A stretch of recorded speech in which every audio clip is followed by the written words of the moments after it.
comparación entre las cosas que nos puedes ofrecer. Atado estaba yo, pero al darme tu visión me liberé. Nos demuestras tu amor, permitirnos vivir otro día más. Y quiero solo orar, agradeciéndote la vida que me das. En ti siempre puedo ver una oportunidad. Tu misericordia es para siempre, para siempre. Es tu gran fidelidad, es tu amor y tu bondad. Tu misericordia es para siempre, para siempre.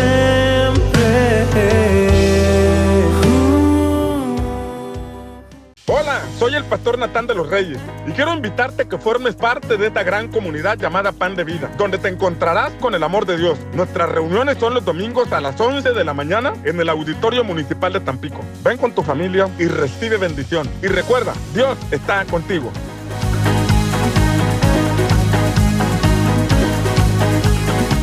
Hey, ¿qué tal? ¿Cómo estás? Dios te bendiga. Hoy quiero compartirte acerca de este libro llamado La Prosperidad.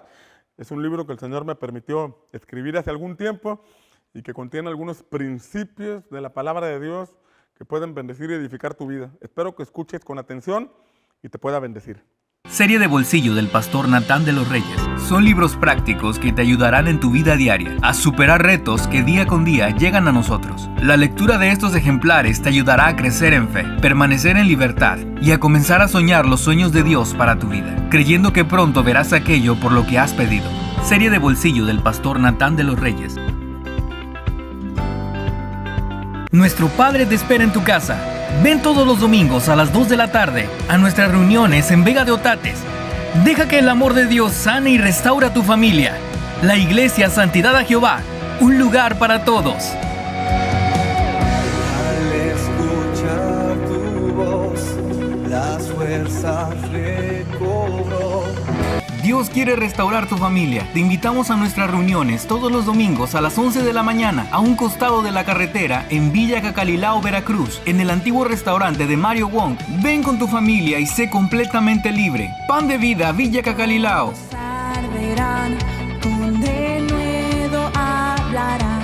Forma parte de una familia que ama a Dios. Te esperamos todos los domingos a las 9 de la mañana en nuestras reuniones en el segundo piso del restaurante Mr. Pizza. Ven por tu bendición, el deseo de Dios para sus hijos. Iglesia Cristiana Viento Recio, Pánuco. Escuchar tu voz, las fuerzas recobro mi corazón. ¿Qué tal? ¿Cómo están? Dios les bendiga. Vamos a hablar este día acerca de la prosperidad. La prosperidad es un tema que aparece en la Escritura, pero es un tema que a veces es tergiversado por personas que no comprenden el corazón de Dios o que no comprenden el significado de prosperidad. ¿Qué significa prosperidad? Prosperidad significa bienestar. Bienestar. Y como podemos ver, no se trata de dinero, se trata de estar bien. Hay personas que tienen mucho dinero, pero no tienen una buena familia. Hay personas que tienen mucho dinero, pero no tienen paz con Dios. Hay personas que tienen mucho dinero, pero no tienen un corazón sano. Son egoístas, son perversos. O sea que prosperidad, en el término bíblico, no tiene que ver con dinero, sino con un bienestar espiritual. Familiar incluye el bienestar espiritual, familiar, emocional y en todos los sentidos.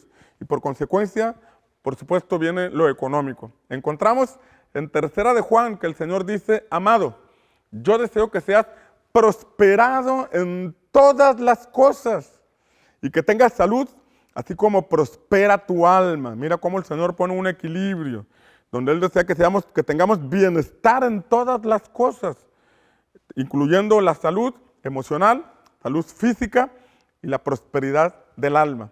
De hecho, encontramos en Josué capítulo 1 en los primeros versículos, que el Señor le dijo a Josué, que nunca se aparte de tu boca este libro de la ley, porque entonces harás prosperar tu camino y todo te saldrá bien.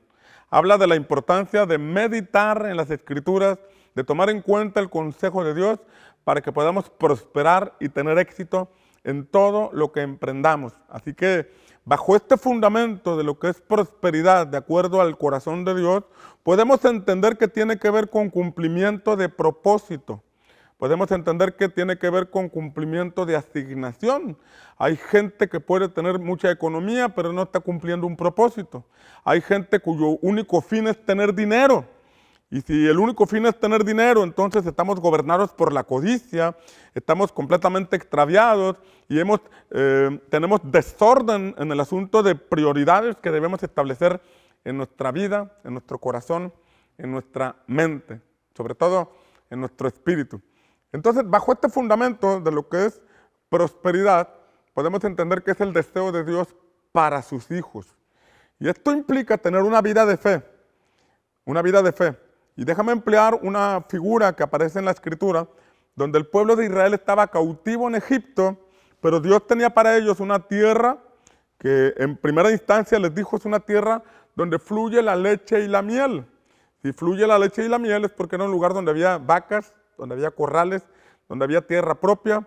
Y si había miel es porque la polinización que realizan las abejas es el resultado de un lugar donde hay flores, donde hay siembras, árboles, plantas, siembra y cosecha.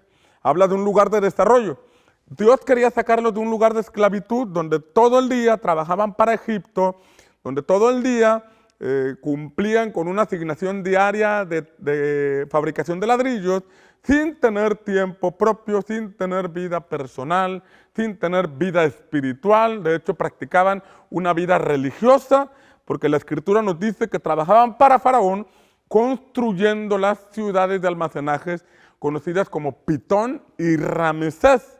Esas eran dos divinidades egipcias, vaya, digamos que ellos estaban metidos en la religión egipcia, los cuales los mantenían con sus mentes manipuladas, con su espíritu atrapado, porque no podían desarrollar fe y enfocados en una religión llena de tradiciones y costumbres que no les impartía vida.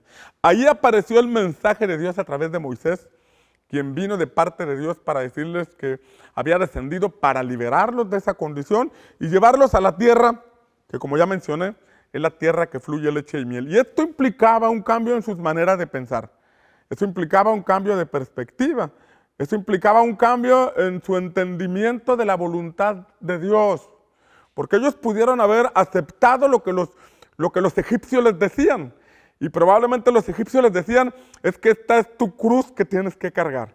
Y es que la pobreza es la forma en que tú puedes honrar a Dios. Y es que la pobreza es el llamado que tienes que aceptar en tu vida. Y con esa influencia manipuladora, obviamente los sacerdotes de Faraón sí se daban opulencia, obviamente los sacerdotes de Faraón sí vivían en abundancia, pero al pueblo le decían las palabras para mantenerlos con sesgos en relación a la voluntad de Dios. Entonces, era romper esquemas de ese pueblo, porque si ya los habían adoctrinado, como leemos en Éxodo capítulo 1, que Faraón conspiró para tenerlos en pobreza.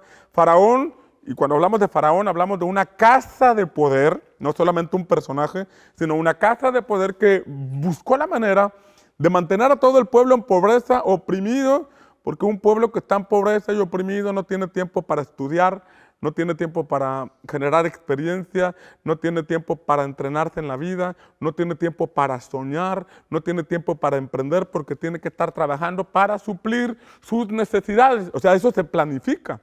La manipulación de las personas para mantenerlas en pobreza se planifica, y obviamente detrás de esos hombres está Satanás tratando de mantener al pueblo o a la gente pobre para que no tenga tiempo para buscar al Señor. Entonces tenía que romperse ciertos esquemas mentales para poder conducirlos a la tierra que Dios tenía para ellos. Una tierra donde dice la Escritura, fíjate lo que dice la Escritura, era una tierra donde podrían poner su semilla, sembrar su semilla, cosechar aquello que sembraron, construir graneros, una tierra de trigo, de vides, de cebada, una tierra con aguas, una tierra de cuyos montes, así les dijo, cuyos montes sacarás hierro y de las piedras sacarás cobre.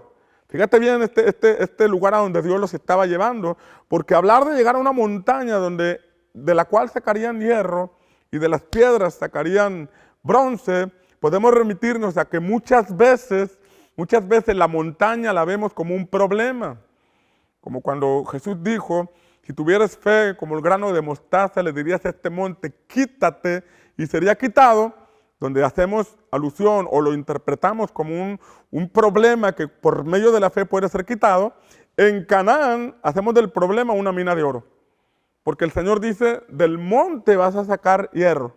¿Qué significa eso? Que aquello que aparentemente es un problema, en otra perspectiva, en esa perspectiva de fe, el problema se convierte en una plataforma o en una oportunidad para desarrollo. Porque al estar golpeando la montaña y de pronto descubrir aquel material, y al tener ese material en sus manos, empezar a pensar, ¿qué puedo hacer con este material? ¿Para qué será este material?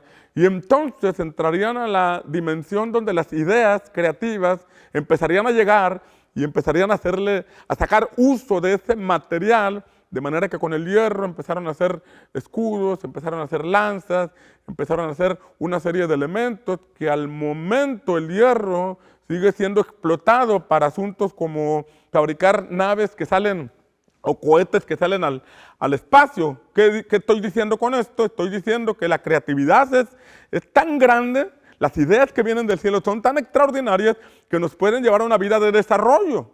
Sin embargo, si tenemos nosotros sesgos religiosos o tenemos conceptos que nos han adoctrinado para vivir en pobreza, entonces estamos muy alejados de la voluntad de Dios para nosotros, porque quien puso ese hierro en las montañas y quien puso ese cobre en las piedras fue precisamente Dios.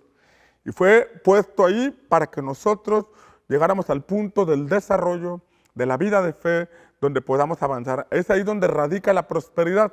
No tanto en tener dinero, no tanto en nadar en dólares, sino más bien en descubrir propósitos, desarrollar, avanzar, no permanecer estáticos en una condición de permanente esclavitud, sino que podamos encontrar en Dios la bendición para nuestras vidas. Entonces hay que romper con algunos sesgos religiosos. Pero también hay que entender que hay otros asuntos que nos roban la prosperidad. Por ejemplo, Jueces capítulo 6 nos enseña que debido al pecado, Dios entregó a los israelitas en mano de los madianitas. Y durante 7 años, dice la palabra 7 años, y 7 años en el contexto bíblico puede representar un periodo, no solo de 7 años, puede ser de 70 años, puede ser de X cantidad de tiempo, pero representa un periodo de tiempo. Y habla de que por el pecado, durante un periodo de tiempo, en ese caso 7 años, Israel fue entregado a los madianitas y a los amalecitas. Y dice la palabra que ellos venían por multitudes en camellos, venían con otros pueblos orientales, con camellos, y no solamente se llevaban la cosecha, sino que aplastaban las plantas, se metían con sus animales en los sembradíos y echaban a perder todo. Se llevaban lo que podían y dejaban en ruinas lo demás. Y la Biblia dice que los israelitas empobrecían. Fíjate esta palabra, dice que empobrecían. Y cuando venían los madianitas, ellos tenían que irse huyendo, meterse en cuevas, en cavernas, algo así como cuando te escondes del cobrador que viene a pedirte la mensualidad o la semana y sale tu niño a decir, dice mi mamá que no estoy, algo así. Ellos se escondían en cuevas, se escondían en cavernas. Esconderse en cavernas es ir es quedarte en una condición de aborigen, vaya, allá, vivir una vida sin desarrollo, sin experiencia, sin conocimiento, sin uso de tecnología, sin nada de lo que está pasando actualmente, es quedarte escondido en el pasado. Y las cuevas pueden representar la depresión, la angustia, pueden representar una vida de oscuridad, donde no ves claro tu camino, no ves claro tu destino, y ahí es muy importante prestar atención a lo que Dios dice, porque la Biblia dice que por el pecado vino la pobreza a ese pueblo. Israel es conocido como el pueblo de Dios en el Antiguo Pacto y es una figura de la iglesia en la actualidad. Y aquí habla de que en ocasiones el pueblo de Dios, gente que se congrega, que asiste a una iglesia, que practica cierta fe en Dios, de pronto está pasando situaciones de pobreza, endeudamiento. Por ejemplo, la Biblia dice claramente que no es bueno deber, porque el que debe es siervo del que le presta. ¿Y por qué una persona llega a deber? Muchas veces por el mal uso del recurso financiero, por una mala administración, por una falta de entendimiento de las matemáticas básicas, que me dicen que 2 más 2 son 4, y si gano 4 no puedo gastar 8, porque si gasto 8 me estoy endeudando, y entonces estoy comprometiendo mis fuerzas, mi futuro, mis utilidades, mis ganancias, y estoy echando a un lado mi proyecto de vida por una mala administración financiera. Esos son conceptos básicos. Pero en el caso de los israelitas era un asunto de pecado, un asunto de pecado. Y pecado, en palabras simples, significa errar en el blanco. Fíjate lo que significa pecado, errar en el blanco. Por supuesto entendemos que en la forma espiritual significa vivir apartados de Dios, pero eso es errar en el blanco también. Erramos en el blanco cuando pecamos. Cuando transgredimos un versículo de la palabra de Dios, erramos en el blanco. El punto es que a veces nosotros miramos a personas que viven una vida completamente en decadencia y decimos, no, pues es que yo no soy como esta persona, yo me porto bien, o yo no soy como aquel y yo tengo un poquito más de santidad. Pero ¿sabes sobre quién tenemos que poner nuestra mirada? Nuestra mirada debe estar en Jesús, el autor y consumador de nuestra fe. En Él debe estar nuestra mirada. Nosotros no podemos poner nuestra mirada en otras personas porque caeríamos en la actitud de aquel fariseo que Jesús menciona, que subió al templo y que decía, te doy gracias, Señor, porque no soy como este pecador que está aquí a mi lado, ni como aquel ingrato que me está grabando de este lado. No, no te creas. No soy pecador como esta persona. Es decir, comparaba su santidad o su justicia de acuerdo al estándar de la persona que estaba al lado. Entonces nosotros no podemos medir nuestra vida en relación a otros. Es que yo no me drogo, es que yo no soy ladrón, es que yo... No, nuestra mirada, nuestro modelo a seguir se llama Jesús, se llama Jesucristo. Él es el autor y consumador de la fe. Él es el camino, la verdad y la vida. En su palabra nosotros encontramos el camino para llegar a ese Canaán donde podemos desarrollar una vida próspera. Y esto tiene que romper ciertos conceptos religiosos porque yo me porto bien. Es importante portarse bien, pero no es suficiente. Es necesario buscar el reino de Dios y su justicia. Reino de Dios y su justicia. Porque Jesús dijo que si buscamos el reino de Dios y su justicia, entonces las cosas que necesitamos vendrán por añadidura. El Padre las añadirá. Y el reino de Dios y su justicia tiene que ver con hacer la voluntad de Dios. Y para conocer la voluntad de Dios tenemos que ir a la palabra del Señor, donde podemos encontrar con claridad las instrucciones para nuestra vida. El punto es que aquel pueblo, el pueblo de Dios, estaba en pobreza. Y probablemente hoy tú y yo nos sintamos parte del pueblo de Dios, pero la estamos pasando mal en la economía.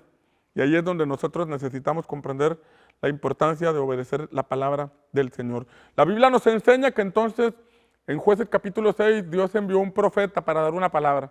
Mira, no les envió dinero, les envió un profeta. No les envió un recurso económico, les envió una palabra que pudiera entrar en sus corazones para que meditaran en sus caminos y ellos pudieran enderezar sus sendas. Y es el mensaje de la predicación, es el mensaje de la palabra de Dios el que puede entrar a nuestro corazón, alumbrar nuestro entendimiento y llevarnos a comprender que hay algo que no está bien. Por eso en Ageo capítulo 1 leemos que el Señor le dijo a los israelitas, ¡hey! Examinen sus caminos. Siembran mucho y recogen poco. Y lo poco que recogen lo echan en un saco roto. Examinen sus caminos. Mira lo que les está diciendo. Trabajan mucho y recogen poco. Y lo poco que recogen se va en un saco roto. Llámese deudas, llámese compromisos financieros altos, llámese una serie de situaciones que se aparecen en el camino y el recurso no nos queda. Y es ahí donde el Señor los exhorta a edificar la casa de Dios, que en ese contexto había quedado a la mitad. Y en nuestro contexto la casa de Dios representa nuestro cuerpo, porque la Biblia dice que somos templo del Espíritu Santo de Dios. Y como templo del Espíritu de Dios, esta casa tiene que ser edificada. Y esto implica ir a un lugar donde pueda recibir la palabra, las instrucciones, obedecerlas, servir al Señor, crecer en comunión con el Señor, practicar la oración y una serie de dinámicas espirituales muy alejadas del solo hecho de ir a un lugar el domingo y congregarme para sentirme bien conmigo mismo, sino que se trata de alimentar nuestro espíritu, alimentarnos de Dios. Por eso Dios envió un profeta. Y después de enviar al profeta, la Biblia nos dice que el ángel del Señor vino con Gedeón, un hombre llamado Gedeón, quien trillaba el trigo en el lagar. Mira qué expresión. El trigo no se trilla en el lagar porque en el lagar se vendimian las uvas, se aplastan las uvas. Pero a causa de lo que estaban viviendo, él tenía que hacer las cosas a escondidas, porque se lo robaban todo. Venía el cobrador y se lo llevaba. Entonces aparece el ángel del Señor y el Señor le dice: varón valiente y esforzado, el Señor está contigo. Y pareciera que Gedeón volteaba para todas partes. Pues aquí le estarán hablando de varón valiente si estoy escondido porque tengo miedo que me roben mi cosecha. Pero Dios lo estaba viendo como lo que llegaría a ser, no como lo que era en ese momento. Porque la Biblia dice que Dios llama las cosas que no son como si ya fueran. Por ejemplo, a Abraham le dijo: tú serás llamado Abraham, que significa padre de multitudes. Aunque en ese momento él no tenía hijos, ya Dios lo estaba viendo cómo quedaría si él se determinaba a creer en la palabra y en la promesa que le estaba dando. Entonces, el ángel del Señor estaba viendo a Gedeón como lo que llegaría a ser, no lo que en este momento era. Y esto habla de un despertar que nos lleva a crear conciencia de que a veces estamos muy alejados del propósito.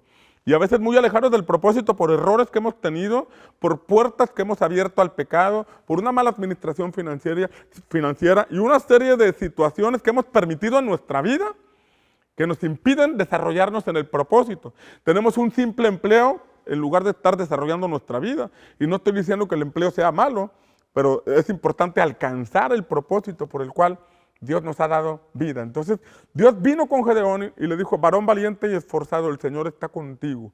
Y de inmediato Gedeón empezó a decir: y si Dios está con nosotros, ¿por qué nos está pasando esto que nos está ocurriendo? ¿Dónde están los milagros que nos cuentan nuestros antepasados? ¿Dónde está aquel Dios que liberó a Israel de Egipto? Y mira que era un hombre que conocía de historia, pero no conocía al Señor. Era un hombre que conocía sus antecedentes como pueblo, de los milagros que Dios había manifestado en el pasado, pero él de forma personal no conocía al Señor. Y es ahí donde entendemos este punto fundamental. Antes de una prosperidad económica tiene que venir una prosperidad espiritual, porque no se trata de practicar una religión, no se trata incluso de saber mucha Biblia, aunque es importante conocerla, se trata de conocerlo a Él. Se trata de tener una relación personal con Dios. Se trata de relacionarnos con un Dios al que no vemos, pero que por la fe creemos que está. Que tenemos tanto acceso a Él porque Jesús nos lo muestra como Padre. A lo mejor te sabes la oración modelo que Jesús nos enseñó, que dice: Padre nuestro que estás en los cielos. Y eso rompía los esquemas de los religiosos del tiempo de Jesús, porque decían: ¿por qué dices que es tu Padre? Y se enojaban con Él porque no podían entender que Jesús hablara de una relación con Dios como de padre a hijo. Y es ahí donde se tienen que romper esquemas en nuestra vida y saber que podemos acercarnos a Dios confiadamente para desarrollar una vida espiritual. Inmediatamente en que vino ese despertar de este hombre llamado Gedeón, que conocía la palabra pero no conocía a Dios, dice la Escritura que el ángel le dijo: te vas a levantar y vas a salir de esta condición y vas a traer libertad a tu pueblo. Inmediatamente Gedeón levanta un altar. Y esa es la respuesta espiritual, la prosperidad espiritual que vino a Gedeón. Y el ángel del Señor, tocando con su báculo, hizo que el fuego se ardiera, se metió en el fuego, y entonces se le reveló a Gedeón que con quien había estado hablando es el Señor. Dios está muy cerca de nuestra vida, está más cerca de lo que te imaginas, y quiere tener un trato personal contigo, conmigo y con toda nuestra familia, con toda la humanidad. Porque de tal manera amó Dios al mundo que ha dado a su Hijo, para que todo aquel que en Él cree no se pierda, mas tenga vida eterna. Habla de que todo el que cree puede tener vida eterna. Y esa vida eterna puede comenzar aquí, a caminar en el propósito, en la razón, por la cual desde la eternidad Dios te trajo a existencia para cumplir su voluntad. Yo espero que esta palabra haya sido como una semilla en tu corazón y te lleve a reflexionar en tus caminos y puedas tomar decisiones, porque la vida está llena de decisiones. Y la más importante es ¿A quién vas a establecer como Dios de tu vida? ¿A quién vas a establecer como Dios en tu vida? ¿A un Dios de la religión, a un Dios de la creencia o a un Dios real, vivo, con quien te puedes relacionar de manera personal? Yo te invito a que a través de Jesucristo tú puedas tener un encuentro con Dios. Y ahí donde te encuentras, me gustaría orar por ti y bendecirte desde aquí, desde el set donde estoy compartiendo esta palabra. Y te pido que cierres tus ojos y recibes esta oración con todo tu corazón. Padre, yo te pido en el nombre de Jesús que la persona que está escuchando esta palabra, este mensaje, haya recibido esta semilla en su corazón y que esta semilla de tu palabra pueda dar fruto, que provoque un despertar, que provoque una inquietud, que lo conduzca a buscar tu rostro y conocerte todavía más profundo, Señor. Que sea revelado como Padre, que sea revelado como Dios, que sea revelado como el Salvador, que sea revelado como quien sana nuestra vida y que, Señor, esta persona que me está escuchando pueda encontrarte a ti y continuar de la mano con tu Espíritu Santo. Te lo pido en el nombre de Jesús. Amén. Bien, ha sido todo por hoy. Espero que esta palabra te haya edificado. Aprovecho para invitarte a nuestras reuniones dominicales a las 11 de la mañana. Ven con tu familia y recibe bendición. Y recuerda, Dios está contigo. Hola, soy el pastor Natán de los Reyes y quiero invitarte a que formes parte de esta gran comunidad llamada Pan de Vida, donde te encontrarás con el amor de Dios. Nuestras reuniones son los domingos a las 11 de la mañana en el Auditorio Municipal de Tampico. Ven con tu familia y recibe bendición. Y recuerda, Dios está contigo.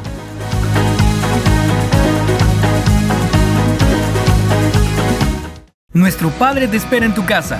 Ven todos los domingos a las 2 de la tarde a nuestras reuniones en Vega de Otates. Deja que el amor de Dios sane y restaura tu familia. La Iglesia Santidad a Jehová, un lugar para todos. Al escuchar tu voz, las fuerzas recobró. Dios quiere restaurar tu familia. Te invitamos a nuestras reuniones todos los domingos a las 11 de la mañana a un costado de la carretera en Villa Cacalilao, Veracruz, en el antiguo restaurante de Mario Wong. Ven con tu familia y sé completamente libre. Pan de Vida, Villa Cacalilao.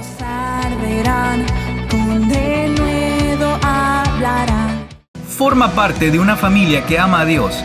Te esperamos todos los domingos a las 9 de la mañana en nuestras reuniones en el segundo piso del restaurante Mr. Pizza.